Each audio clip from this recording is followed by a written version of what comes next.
yordam ishlaydigan. Buning ichida 1 kilovatli ten qo'yilgan 600 wattdan 1000 wattgacha ishlaydi, ya'ni o'chirgan ishlagan rejimda. Yaxshi tomoni suvsiz holatda ham ishlaydi. Hozir mana shu qo'shib turilgan, lekin o'sha bo'lmayapti. Juda qaynab ketgan o'zi. Qaynaydigan narsa u temir o'zi qizib ketgan. Buni afzal tarafi mana ko'p holatda maslini обогреватель qo'yib yoki boshqa pech qo'yib yuriladi xonada. Buni qo'yadigan bo'lsangiz, oddiy обычный o'sha uzun sistemaga ulab ketaverasiz. Faqat endi yangi obyektlarda, yangi montaj qilayotgan joyda qo'shimcha elektriklar ham ish bo'ladi. Yoniga bitta rozetka qo'yib ketish kerak.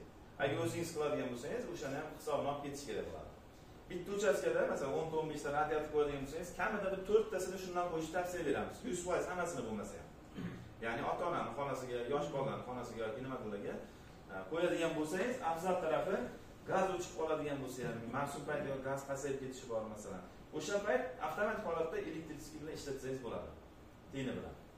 Bu ichidagi suvga umuman kontakt yo'q.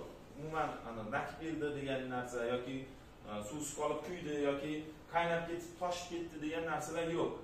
Bir-biriga aloqasi yo'q umuman. Ya'ni tagida bilasiz, panelli radiatorlarda jabra konvektor bo'ladi. Bularda o'sha pastida konvektor kamroq qo'yilgan, 10 sm o'rniga ten qo'yilgan. Narochnik tashqarida ten turibdi. Endi sistemaga ham ulab ishlataverasiz bemalol. Agar o'zini ham postoyanno doimiy ravishda to'lqinlab qo'yadigan bo'lsangiz, nisbatan pastroq qo'yasiz.